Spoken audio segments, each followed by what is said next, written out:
Alright, so welcome back to another brand new video. So यो video पनि अर्को unboxing video हुन गइरहेको छ. As you can see, मेरो हातमा अहिले परेको छ Redmi Note 10s हो. अनि अहिलेको सिरिजमा, अहिलेको जेनेरेसनमा, अहिलेको समयमा चाहिँ एकदम चल्दै आएको भनेको MI को Redmi यो फोनहरु एकदम बेस्ट भनौं न, रिकमेन्डेसन, एफोर्डेबल पनि. सो यसको म अनबक्सिङ गर्छु है.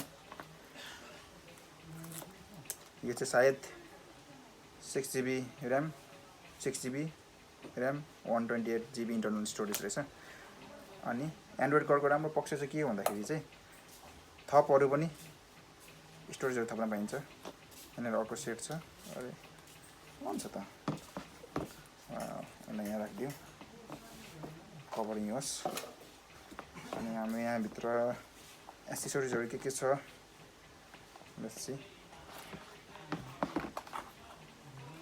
कभर रहेछ यहाँनिर. म्यानुअल बुक जुन चाहिँ हामी कहिले पढ्दिनौं. अनि यहाँ प्लास्टिक कभर. अरु के छ? केही छैन. Amazing original plastic cover. And then we have I think this one is power cable charging type C. अनि त्यसपछि fast charger कति गयो? So just सही छ यो पनि. अनि यहाँ एम्प्टी केही छैन अरु. अनि यसको मेन आइटम यहाँ छ.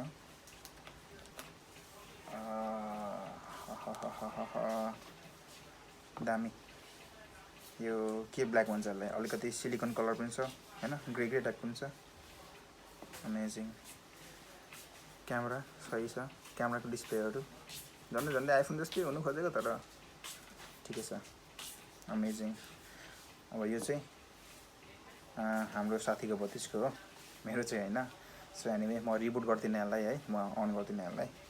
म यसलाई सेफ एन्ड साउन्ड ह्यान्डल गर्न चाहन्छु भतिजलाई. So I am keeping it back again. So yeah त्यही हो. This is all about Redmi Note 10s. Thank you.